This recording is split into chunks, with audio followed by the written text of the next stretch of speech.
The fluorescent lights hummed their endless electric prayer as Margaret Walsh moved through the hallway of Seattle General, her scrub still damp from the trauma bay where she'd spent the last 4 hours cleaning up after a drunk driver on I-405.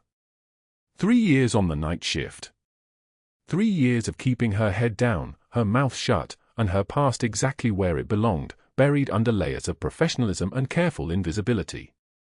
The ER smelled like antiseptic and burnt coffee, the same burnt coffee that had been sitting in the break room pot since 7 that morning. She touched the single dog tag on a broken chain around her neck, a habit she didn't realize she had, her thumb running across the raised lettering as she passed through the nurse's station. The metal was cool. It was always cool. Dr. Caldwell was reviewing charts at the main desk, his tailored white coat pristine despite the hour, his movements precise and economical like a surgeon who'd trained at Johns Hopkins and never let anyone forget it. He glanced up as Margaret approached with a fresh stack of patient folders, his eyes narrowing slightly as if her presence in his field of vision was a minor administrative inconvenience. "Ah, Walsh," he said, not looking back down at his charts. "Still here, I see. Tell me, how long does one typically remain in a nursing position before realizing that advancement requires actual credentials?" She didn't respond. The words landed the way they always did, sharp and clean, designed to wound people who cared about such things. Margaret had learned long ago that the best response to arrogance was silence. She set the folders down on the corner of his desk and turned back toward the patient bay, her movement steady and unhurried, the kind of calm that comes from having already survived the worst. Caldwell made a dismissive noise, the sound a man makes when he's already decided you're beneath consideration, and returned to his charts. The thing about night shift nursing was that it taught you to hear people before you saw them. The automat doors at the ER entrance wheezed open with their tired hydraulic sigh at 2:56 a.m., and Margaret knew immediately something had changed. The sound wasn't the normal arrival, not the careful measured footsteps of someone who'd called an ambulance, not the frantic chaos of an immediate trauma. This was different. This was a father moving his son with the desperate precision of someone trying not to cause more pain. Margaret looked up from the intake computer just as Colonel Hayes wheeled his 10-year-old into the bay, the boy's small frame sitting rigid in the wheelchair, his face the color of drywall, his breathing shallow and controlled in the way children adopt when they're trying very hard not to scream. "My name is Colonel Daniel Hayes, Air Force Reserve," the man said, his voice clipped and military, the kind of voice that expected immediate response. "This is my son, Danny. Car accident 3 hours ago. 2-vehicle collision on Highway 26. He was in the back seat. Restrained. Initial fire department assessment indicated possible spinal fracture. CT at Providence already completed." He held out a thin folder, his hand steady, everything about him the picture of controlled crisis management. "They said to bring him here for specialist evaluation and possible surgical intervention. He's been nothing but brave." The last sentence cracked slightly, almost imperceptibly, but Margaret caught it, the moment a soldier's discipline nearly broke under the weight of his child's injury. She'd seen it before in Kandahar, when young officers called home on satellite phones and pretended everything was fine while their hands shook so badly they could barely hold the receiver. Margaret rose from the desk and moved toward them with practiced calm, her eyes already cataloguing details before her brain fully registered them, the boy's pupils equal and reactive, his color pale but not shock pale, his breathing steady despite obvious pain, his right leg splinted from hip to ankle with what looked like careful field stabilization. The father had done this. The military discipline had converted into crisis management, and he'd immobilized his son's leg with the precision of someone who understood spinal injury protocols. She met Danny's eyes, and something in her face must have registered because the boy's shoulders relaxed slightly. "Hello, Danny," Margaret said, keeping her voice level and low, the way she'd spoken to injured soldiers in field tents when the helicopters were an hour away. "I'm Margaret. I'm going to help Dr. Caldwell figure out exactly what we're dealing with, and I want you to know that you're in exactly the right place. You did the right thing by staying still and not moving that leg. That took real courage." She was already moving, gesturing toward the examination bay. "Colonel, if you'll come with me, we're going to get Danny into a proper assessment area." We have a radiologist on call and specialists who handle exactly this kind of injury.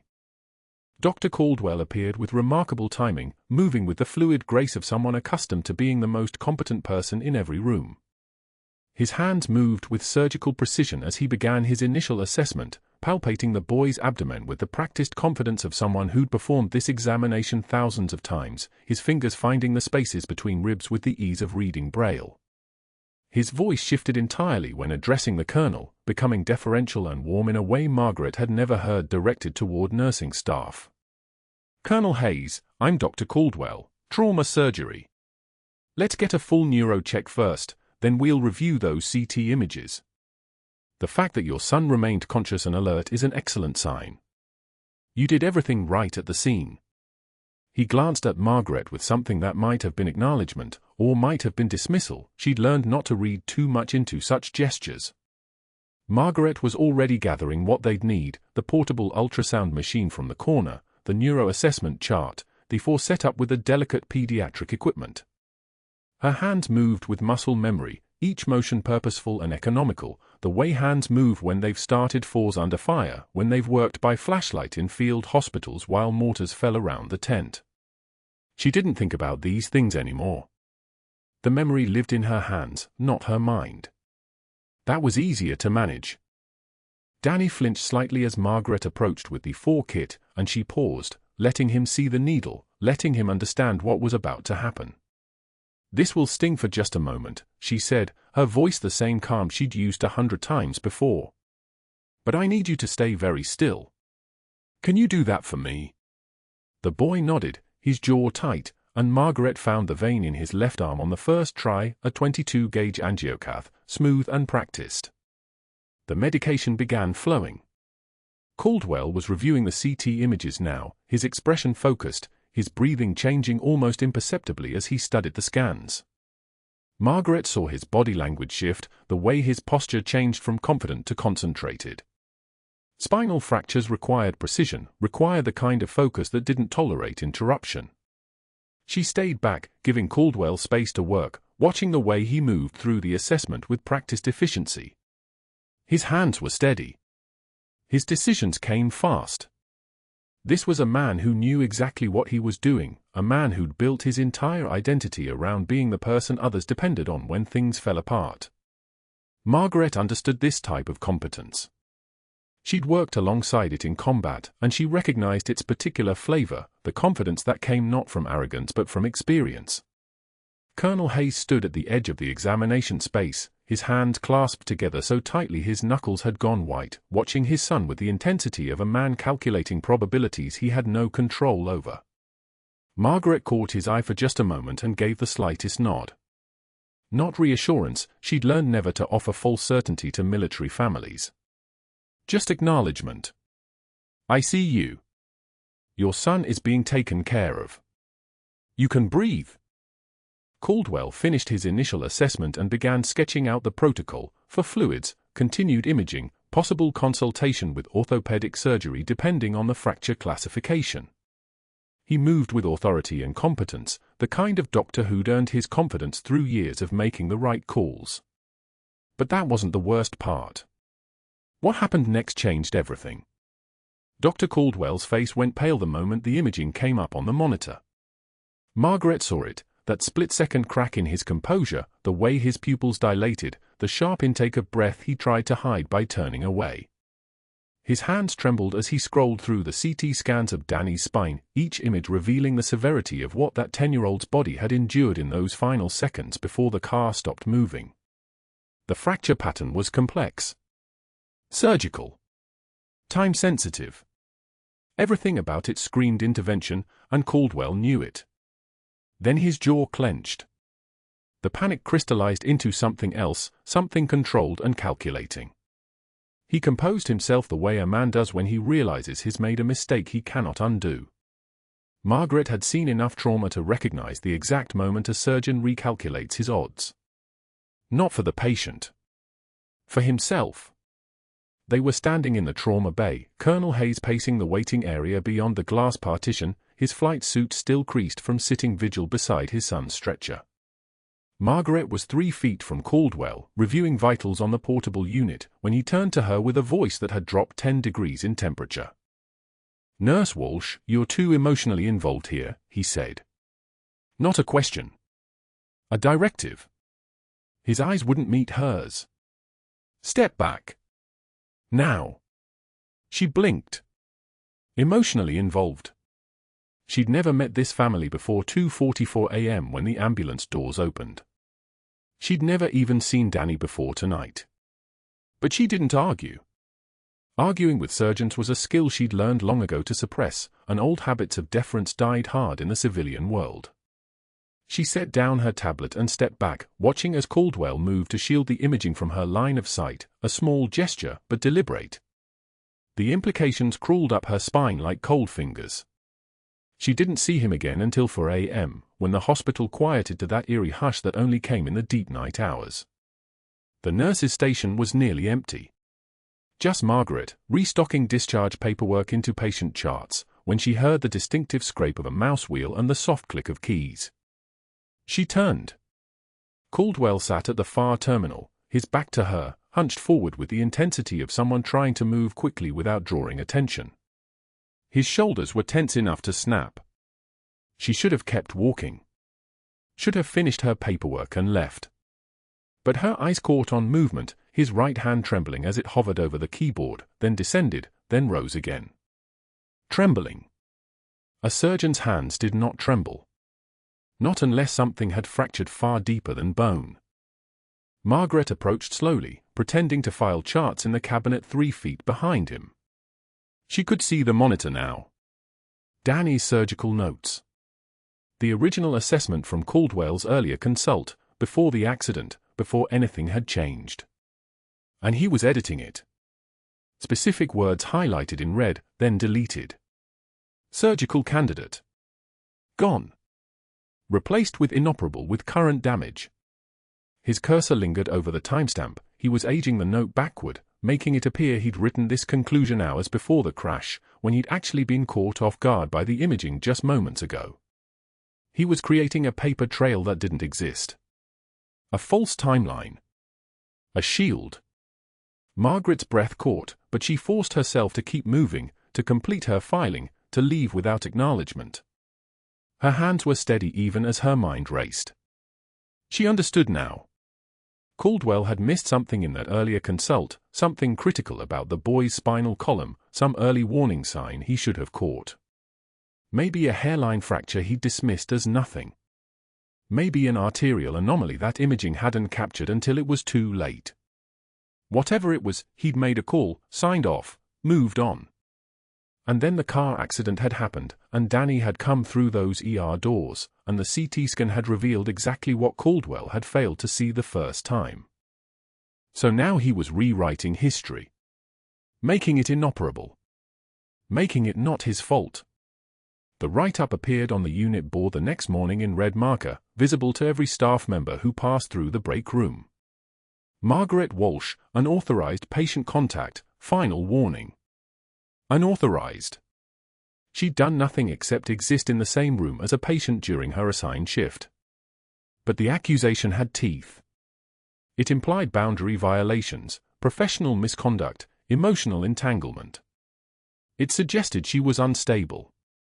She stood in front of the board for exactly 7 seconds, reading her name in that aggressive red ink, before turning away. The break room was filling with the day's shift, nurses arriving with their travel mugs and their phone notifications and their small conversations. Margaret sat at the table in the corner and opened her coffee. The steam rose in front of her face, carrying the bitter smell of the hospital's industrial brew. One by one, the other nurses entered. They saw the board. They saw Margaret. The conversations didn't stop, exactly, but they shifted, became quieter, more deliberately exclusive. Chairs scraped as they repositioned themselves away from her end of the table. Only Lisa, the younger nurse who'd been kind to her before, hesitated at the door for a fraction of a second, her eyes meeting Margaret's with a flicker of something like apology. Then she turned and joined the others at the far end of the break room. Scar tissue. That's what Margaret felt in her chest, scar tissue forming, layers of it, protecting something underneath that was still capable of feeling everything. She'd experienced worse isolation than this. She'd been in places where a single mistake got soldiers killed and the mistake maker got silently removed from the team. She'd held a bleeding teenager in her hands in a field hospital in Kandahar while the explosions continued outside the tent. This was nothing. This was civilian theater. A game played by people who'd never had to make decisions where wrong meant someone's child wouldn't come home. Except it wasn't nothing. Because a child was still in this hospital. And a surgeon with something to hide was writing the narrative. During afternoon rounds, Caldwell brought his entire team into Danny's room, 3 residents, a surgical intern, the anesthesiologist. Colonel Hayes stood when they entered, his hand instinctively moving to his son's shoulder in a gesture that looked both protective and defeated. Margaret was there because she'd been assigned to monitor Danny's vitals during the consultation, a task that felt deliberately positioned to maximize her discomfort. Caldwell didn't look at her until he wanted to. "This imaging," he said, gesturing to the monitor showing Danny's spine, his voice carrying the confident tone of a man who'd just reviewed his falsified notes and found them airtight, "presents a complex situation. Nurse Walsh here seems to think she knows more than these scans are telling us." He turned to her then, and the smile on his face was the smile of a predator showing its teeth. "Some nurses don't know their limitations. Maybe it's time she learned her place isn't second-guessing doctors." The room constricted. The resident nearby looked uncomfortable. The intern's eyes bounced between Margaret and Caldwell like she was watching tennis. Colonel Hayes' jaw tightened. He'd heard something in Caldwell's tone that didn't match the clinical professionalism he'd been receiving until that moment. Something petty. Something mean. He looked at his son, who was watching Margaret with the intensity of a child trying to understand what he'd done wrong, why the nurse who'd been kind to him was suddenly the subject of public criticism. Margaret took one measured breath. Felt the air move through her diaphragm the way she'd been taught, the way she'd practiced in preparation for moments exactly like this. Her eyes were on Caldwell's, and she watched the moment he realized she wasn't going to flinch, wasn't going to apologize, wasn't going to validate his narrative by appearing guilty. She opened her mouth and spoke with a kind of quiet certainty that only comes from having already survived the worst thing that can happen to a person. "I know exactly what my limitations are, Doctor," she said. "Not Caldwell. Doctor. Formal. Distant. Clinical. And what yours are too." The room went so quiet you could hear the ventilator wheeze its mechanical rhythm. Caldwell's jaw tightened until the muscle was visible beneath his skin. His eyes narrowed. He'd expected defensiveness. He'd expected tears, apologies, a nurse scrambling to protect her job. He had not expected her to look at him like she could see directly into the place where he'd buried his mistake, where he'd altered the notes, where he'd decided his career was worth more than a child's spine. "You're reassigned," he said, his voice dropping to something sharper, more dangerous. "COVID ward. Effective immediately. You'll work weekends only until I determine whether you're safe to practice at this facility." Colonel Hayes looked between them again, and this time the confusion on his face had crystallized into something else. Suspicion. But Margaret was already moving to the door, her face composed, her hand steady as she picked up the monitor and disconnected it from the wall, prepared to do what she was told. It wasn't surrender. It was strategic. She'd spent enough time in hierarchies to understand that sometimes the best way to survive your enemy was to let him think he'd already won. But that wasn't the worst part of what happened next. The COVID ward stretched like a fluorescent purgatory, 12 beds in a narrow corridor where the air itself felt contaminated despite the HEPA filters. Margaret had requested the assignment, volunteered, actually, because she needed to disappear into the kind of work that swallowed whole days, where exhaustion could finally silence the part of her brain that kept replaying Danny Hayes' imaging. The boy's spine fracture had haunted her for 48 hours now, the kind of haunting that came not from what she'd seen, but from what she'd been prevented from seeing. She moved between patients with the mechanical precision of someone running through drills. Room 7 needed his third blood draw of the shift. Room 11 was struggling with incremental hypoxia, O2 sat dropping from 94 to 91 to 89. She adjusted his cap mask, tilted his bed 5 degrees, noted the time. 3:14 a.m. The monitors beeped their monotonous percussion, each beep a small death averted, for now. Her hands were steady. They were always steady. But something beneath the skin felt fractured, like a hairline crack in glass you can't see until light hits it wrong. You taking the pediatric observation unit this weekend? The charge nurse asked her at 5:33 a.m. during the handoff meeting, her voice casual in the way things were when they weren't casual at all. Margaret's jaw tightened by perhaps a millimeter. That's not my regular rotation. Dr. Caldwell requested you be moved. Effective immediately. He said your experience with post-op care would be valuable there. The charge nurse didn't make eye contact. Nobody made eye contact anymore. The pediatric observation unit was 4 floors down and administratively in a different orbit, lower acuity, shorter stays, parents who expected to take their children home in days instead of weeks. It was where you put nurses when you wanted them visible but useless. It was where you put nurses you wanted removed from a situation without the paperwork of an actual reassignment.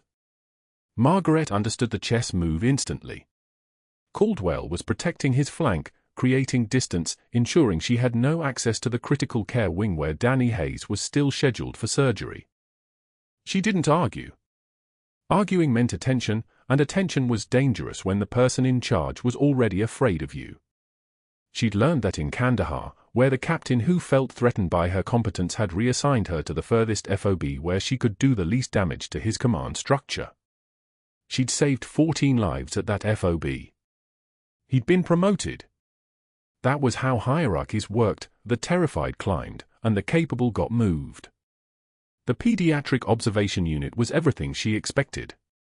Pale green walls instead of hospital grey. Disney characters muraled onto one corner, their painted eyes following her with the blank cheerfulness of things designed by people who'd never actually watched a child suffer. She arrived for her weekend shift at 7 p.m. on Saturday and checked the staffing board. 3 nurses for 16 beds. One of them called out sick at 7:23 p.m. That left her with a colleague named Susan who'd been at Seattle General for 2 years and defaulted to Margaret for everything. Margaret took the assignment without comment and pulled the patient roster. Danny Hayes wasn't listed on her unit. Of course he wasn't. But she found him on the critical care census printout posted near the break room. Room 407. Scheduled for operative intervention Monday 6 a.m. The surgical notes had been updated since the last time she'd reviewed them, and now they carried an entirely different clinical picture. The fracture was being described as a stable T10 compression rather than the unstable L2/L3 burst she'd seen in the original imaging. Someone had rewritten history in medical terminology. Someone named Dr. Caldwell. She filed paperwork instead of thinking about this. Paperwork was a structure that held you in place. She processed discharge summaries, updated allergy alerts, completed medication reconciliation forms for patients she'd never see again. The fluorescent lights hummed their electric lullaby. Outside the unit's narrow windows, Portland rain was beginning to fall, the kind that accumulated slowly, patiently, with the certainty of something that had nowhere else to be. At 9 p.m., Susan came to find her. Mr. Kendall in 302 needs, she started, but Margaret was already moving, already reading the monitors, already adjusting the boy's position because she could hear in the whisper of his breathing that his lungs needed more capacity. That was the thing about nursing that people didn't understand. It wasn't knowledge accumulated, it was pattern recognition burned into muscle memory. You learn to hear pain in a child's exhalation. You learn to see hypoxia in the color of fingernails. You learn to feel when something was going wrong before the machine screamed about it. At 11:48 p.m., the ICU called down to request a specific medication preparation, a pediatric dose of midazolam for sedation, and Margaret heard the tension in the ICU nurse's voice, the subtle strain that came when you were working alone with too many patients and at least one of them was deteriorating. She almost asked which patient. She almost said Danny. She stopped herself. Asking meant caring in a visible way, and visible caring could be weaponized. Instead, she prepared the medication with the precision of someone who'd done this 10,000 times, writing down the dose, 2.5 milligrams for push over 90 seconds, and handing the syringe to Susan with instructions she wouldn't need to repeat. Then she sat down in the break room with a cup of coffee that had gone cold, and she touched the dog tag beneath her scrubs. The metal was warm now, conforming to her skin. The broken chain had never been repaired because broken things carried information. The break itself was history. She remembered the exact moment the chain had fractured, remembered the field hospital outside Caldwell in 2004, remembered the young lieutenant who'd gripped her forearm while she worked and said her name like it was the only solid thing in an otherwise disintegrating world. The clock in the break room ticked to 12:33 a.m. That was exactly when her combat instincts decided to wake up, the particular alertness that had kept her breathing when others stopped. Something was wrong. Not here. Not in the pediatric observation unit where everything was quiet and normal and chronically understaffed. Something was wrong in a room 4 floors up where a 10-year-old boy was lying in a bed with altered surgical notes above his name and a surgeon who'd spent the last 2 days creating structural separation between himself and the one person in the hospital who understood what he'd done. Margaret stood without making a conscious decision to stand. Her body simply moved toward the door, her hands already disposing of the coffee, her mind already calculating routes and timing. She wasn't supposed to leave the unit unattended. She was definitely not supposed to access the ICU during restricted visiting hours when staffing was minimal and security wasn't expecting traffic. She walked toward the stairs anyway, her pace measured, her expression neutral, a nurse moving through a hospital at night the way nurses did every night in hospitals everywhere. The badge reader at the ICU entrance blinked red. Access denied. The door didn't unlock. Margaret stood there for precisely 3 seconds. She could feel the weight of protocols pressing against her, the institutional architecture that said you could not go here, you did not belong here, your shift was down there and your place was contained. Then she turned and walked to the maintenance corridor she'd found during her first week at Seattle General, back when she was new and still exploring the building's architecture the way soldiers explored terrain. The maintenance door was the kind that nobody secured properly because nobody expected nurses to use it. It opened without sound. The stairs were cold metal beneath her hands. 12 steps to each landing. Her footsteps echoed slightly, a rhythm like Morse code. Room 407 was at the end of the critical care wing, the corridor lit by the glow of monitor screens and the permanent twilight of places where people came to be saved or to die. The room's entrance was dark, Danny's nightlight had been turned off or had finally died, and she could hear the machines before she could see them. The monitors were screaming. Not in the loud way they did in trauma situations, but in the desperate escalating beep of a child whose heart was working too hard and whose oxygen was falling too fast. Sat at 68. Falling. Heart rate at 142. BP dropping. Danny's lips were blue at the edges. His small chest was heaving with the effort of breathing, and there was nobody in the room but the boy and his pain and the monitors that nobody was attending. She didn't hesitate. Hesitation was a luxury for people with time. She checked his history in seconds, thoracic bleed, undetected, exactly what she'd feared from the moment she saw the original imaging. The altered records had worked perfectly. If the surgical team thought the fracture was stable, they wouldn't be looking for complications. They wouldn't be monitoring for internal bleeding. They would schedule surgery for Monday morning and hope the problem didn't kill the child before then. Margaret's hands moved with the muscle memory of field work. She prepped the site at the second intercostal space, mid-clavicular line, her fingers finding landmarks on a child's ribcage the way they'd learned to find them 20 years ago in a field hospital where everything had been urgent and resource-poor and requiring decisions that couldn't wait for second opinions. She positioned the 14-gauge needle, felt the resistance, felt the release as it penetrated into the chest cavity. The hiss of air escaping. Pressure equalizing. Danny's eyes snapped open, his body convulsing with the sudden relief of breathing that didn't require every muscle of his tiny frame. His O2 climbed. 68, 74, 81, 88. His heart rate began to stabilize. His lips lost their blue tint. She kept pressure on the needle, monitoring his breathing, watching the color return to his fingernails, waiting until she was absolutely certain he was stable enough to call for help. That was when she heard the footsteps. The door opened, and Dr. Caldwell stood in the entrance, his face cycling through expressions like a broken carousel. First disbelief. Then understanding.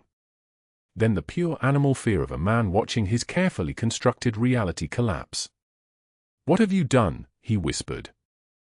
The words came out small, like they were being pulled from somewhere deep and desperate. Margaret didn't answer. She was watching Danny's chest rise and fall with air that flowed freely now. She was listening to the monitor bleep out its steady affirmation, "Alive, alive, alive."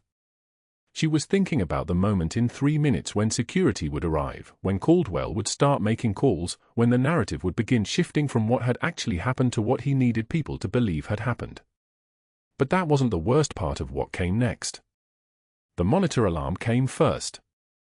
A single sharp beep that cut through the quiet of the pediatric observation wing like a blade through silk. Margaret's head snapped up from the charting station at 11:19 p.m.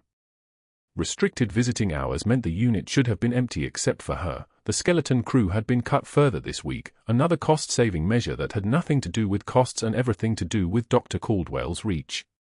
She was alone with 7 sleeping children when Danny's oxygen saturation began its descent. 75%. She moved without thinking, her feet already crossing the 14 meters to his room before her conscious mind caught up. Muscle memory. 23 years of it. The kind that lives in your nervous system and doesn't wait for permission or paperwork. Danny lay pale against the pillows, his small chest rising and falling with the shallow breathing of a kid drowning in his own blood. Not drowning. Bleeding. Internal hemorrhage from the thoracic trauma that Caldwell had classified as non-operative in those carefully altered notes. His father, Colonel Hayes, had been allowed to stay until 9 p.m. Margaret had watched the man's worry deepen into the kind of focused dread only soldiers know, the dread of having survived things that killed better men, and the terror of being powerless to protect his child from something equally merciless. The colonel had gripped Danny's hand, kissed his forehead, promised he'd be back at sunrise. He didn't know his son would bleed through the night. He didn't know his son was bleeding right now. 70%. Margaret's hand found the emergency call button, but she didn't press it. Not yet. The other nurses who might have answered were down in the break room watching a game on a phone, or they'd simply taken her removal from critical care as permission to treat her like she no longer existed. She'd learned their patterns during 3 years of night shifts. She knew who came and who didn't. She knew that if she called for help, she'd get the hospital's bureaucratic response instead of a medical one, protocols and procedures and phone calls that started with Dr. Caldwell's name. She knew her limitations. And she knew his. The fall was still in Danny's arm from the afternoon labs. Margaret found the supplies, a 14-gauge needle, the saline flush, and her hands moved with the terrifying fluid precision of someone who'd done this while RPGs whistled overhead and the smell of diesel and copper hung so thick you could taste it. Second intercostal space. Midclavicular line. She'd explained the procedure to a 10-year-old in Kandahar while holding pressure on his collapsed lung, and the kid had lived to become a translator who saved a colonel's life 6 years later. The memory carried its own weight, its own certainty. The needle went in. The hiss came immediately. Air under pressure, escaping like a held breath finally released. The monitor's alarm changed, no longer a scream, but a steady beep. A beep that said oxygen could reach his tissues again. The numbers climbed. 72, 78. 84, 89. Sinus rhythm, she whispered, though there was no one to hear her but a sleeping child whose color was already improving, whose breathing was already steadier, whose chest was no longer heaving with the effort of drowning in his own blood. She'd seen kids die from this exact injury. She'd held them while it happened. She'd written their names down and tried to save the next one. That next one was here. That next one was alive. She turned and Dr. Caldwell was standing in the doorway. His face had the color of someone who'd just watched his entire career evaporate.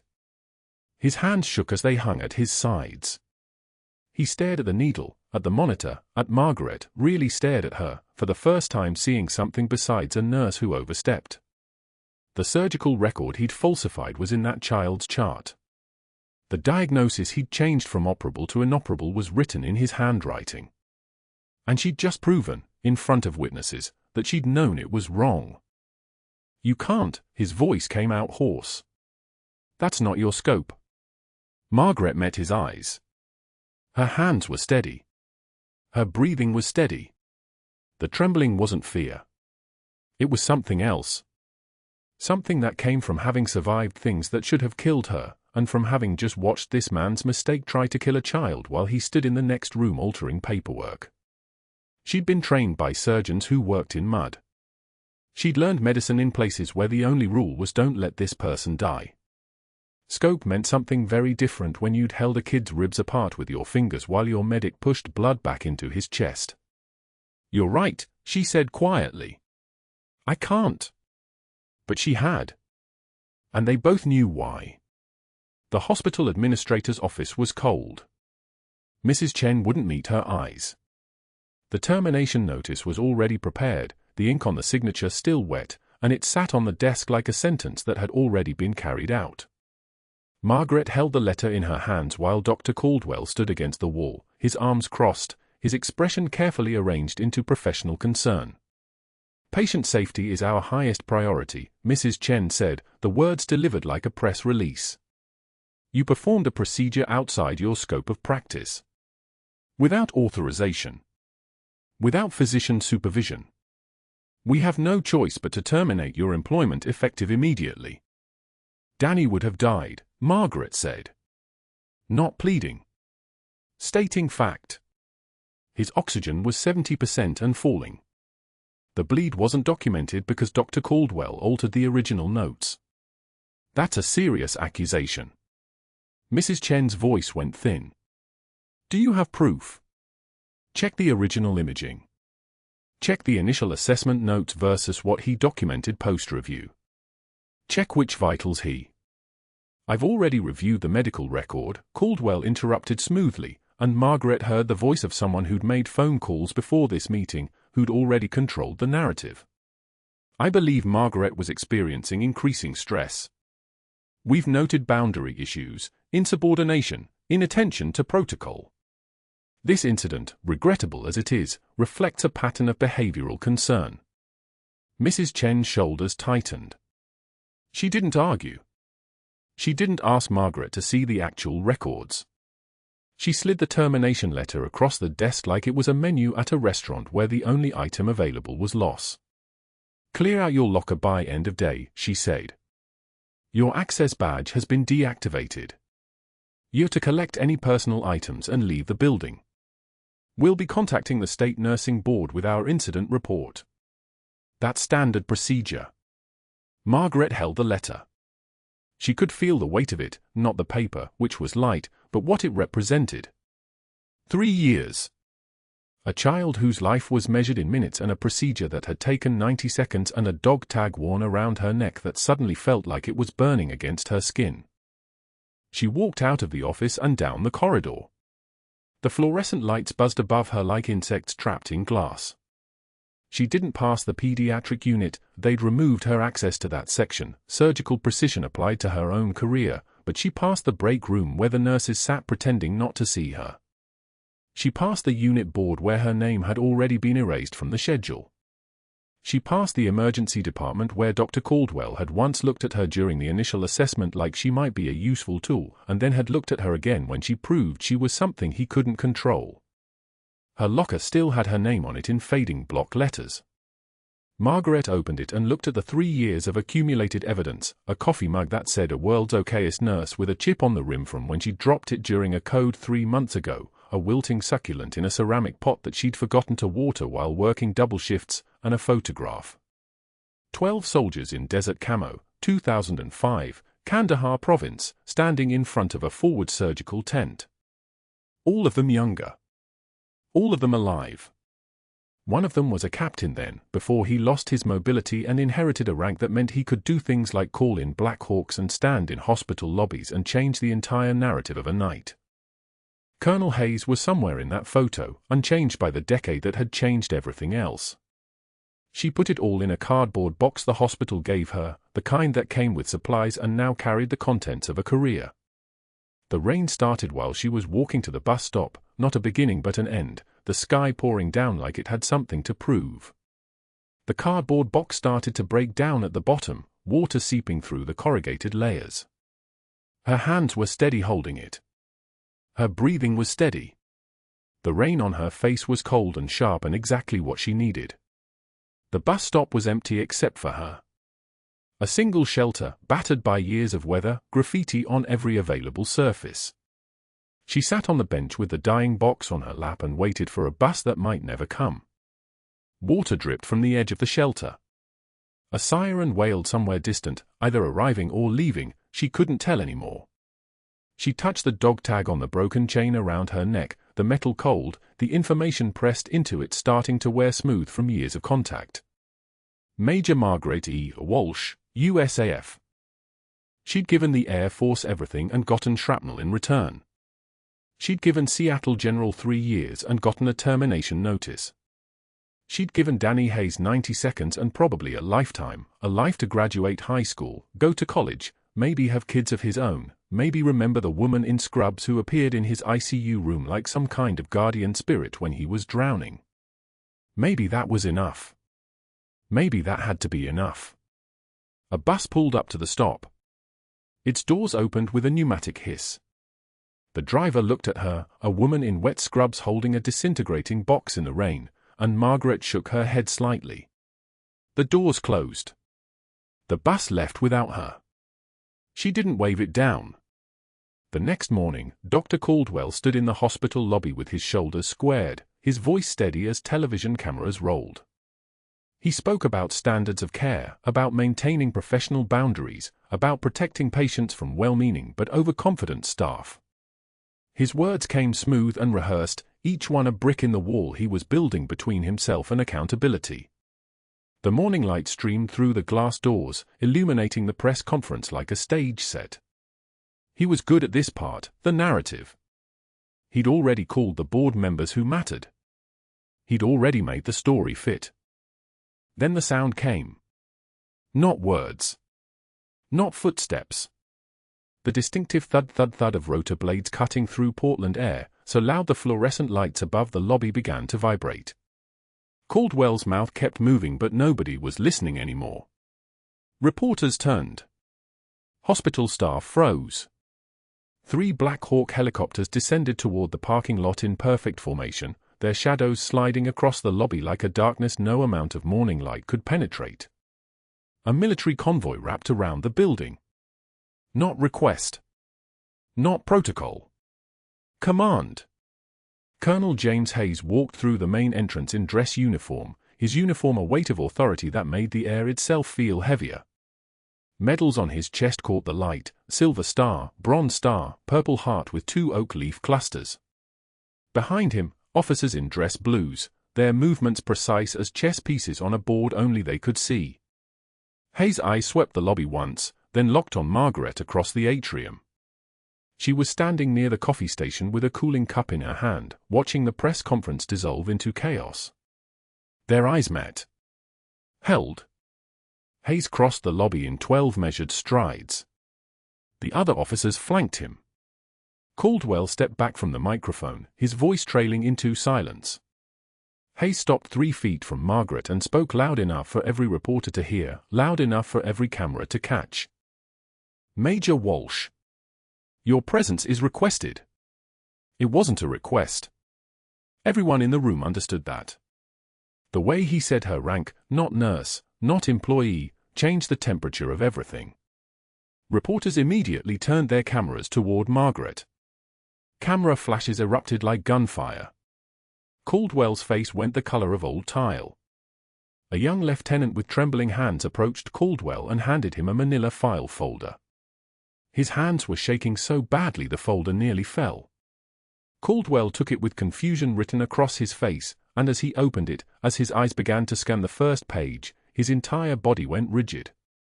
Color drained from his face like water from a sink. The folder tilted in his hands. His lips parted but no sound came. The file contained Margaret's service record. Every page was a reckoning. 2 silver stars. The first for emergency field medicine under fire in Helmand Province, 2011. The second for coordinating evacuation operations during a convoy ambush in Kandahar, 2013, 18 personnel saved, 3 critically wounded stabilized with field thoracotomy using a combat knife and a borrowed EpiPen as a makeshift air valve. Bronze Star with Valor. Medical Cross.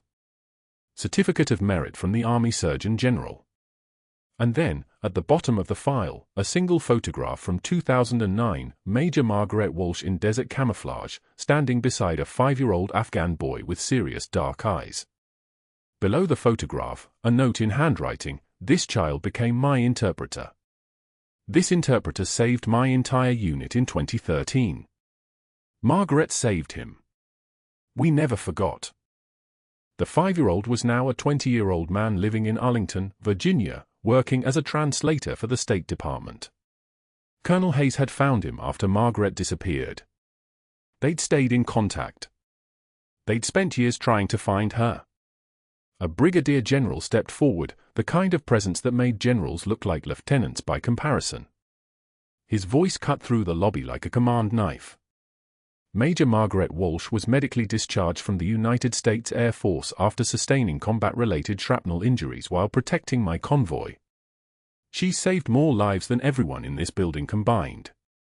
And yesterday, she saved a child's life using emergency field medicine learned in combat situations. That's not practicing outside her scope. That's being exactly what this hospital needs. Reporters surged forward with questions. Caldwell opened his mouth. Closed it. Opened it again. Nothing emerged.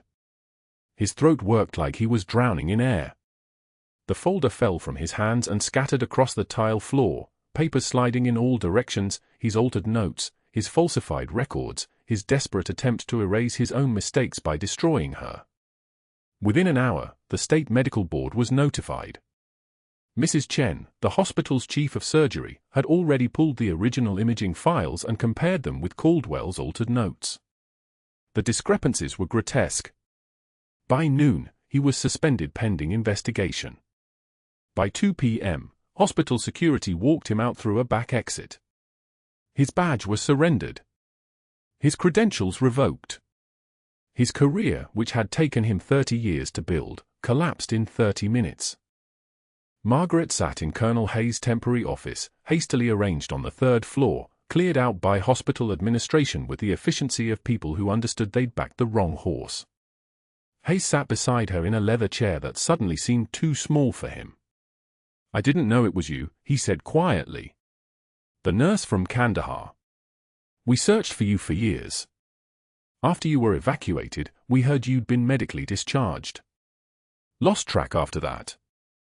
Margaret touched the dog tag around her neck, fixed now, on a new chain, the metal smooth from 18 months of fingers finding it in the dark. "I wanted to disappear. Couldn't save everyone over there. Didn't feel like a hero." Hayes shook his head slowly, the movement weighted with the gravity of a man who'd made impossible decisions in places where the wrong choice meant body bags. "You saved my son twice. Once in a war zone when he was just an interpreter's little brother. Once last night. That's who you are, Margaret. That's what you are." That evening, hospital administration offered Margaret her job back with a promotion to clinical supervisor.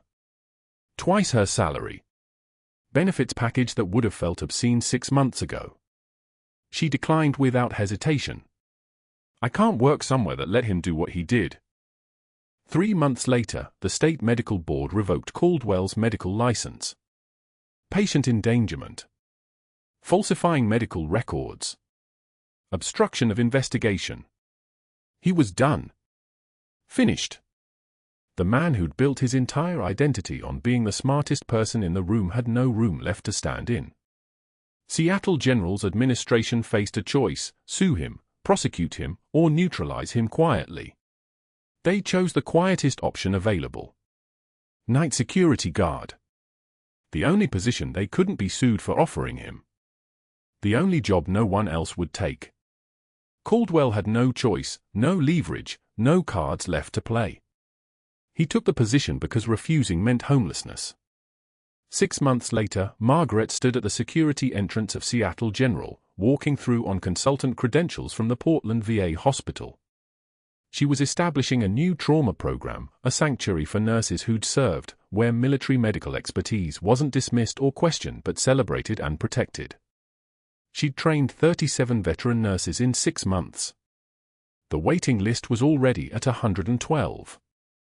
Dr. Caldwell was at the security desk in a gray uniform, his name tag reading Charles Caldwell, Security. His hands looked smaller somehow. Diminished. He saw her coming and his jaw tightened, the muscles along his neck standing out like cable. Their eyes met for exactly 1 second. Then he looked down at his clipboard, pretending to study credentials that didn't require studying. Margaret didn't stop. Didn't speak. Didn't acknowledge the man who tried to erase her and discovered too late that she was the kind of person who can't be erased. She simply walked past, her posture straight, her presence moving through the space like she owned the air. Outside, a young nurse from the VA was waiting, eager, nervous, asking about combat medicine protocols. Margaret smiled and began to teach, her voice steady and sure, speaking about tourniquets and needle decompression and the kind of calm that comes from having already survived the absolute worst. Danny Hayes was there too. 15 years old now, walking with a cane but walking, fully recovered from surgery, his spine reconstructed by a specialist who'd used Margaret's emergency intervention notes as a baseline. He hugged her without hesitation. "You saved me twice," he whispered. "Dad told me everything." "You're walking," Margaret said. "That's all that matters." But that wasn't true. What mattered was what happened next. What mattered was the 50 veteran nurses Margaret trained each year at the Portland VA hospital. What mattered was the young medic from Denver who'd watched Margaret teach about field thoracotomies and decided to become a civilian trauma surgeon.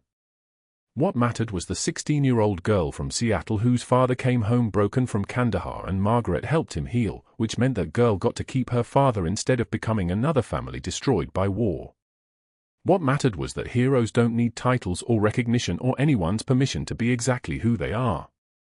They just keep showing up. They keep saving lives. They keep walking through hospital lobbies with dog tags around their neck and the weight of all those saved lives balanced perfectly on their shoulders. Heroes walk among us. Sometimes in scrubs, saving lives in the dark. If you've ever been underestimated by someone who didn't know your real strength, subscribe to see more stories like Margaret's. Hit that like button, and in the comments tell me, if you'd seen her walk in that first night, would you have known she was a major?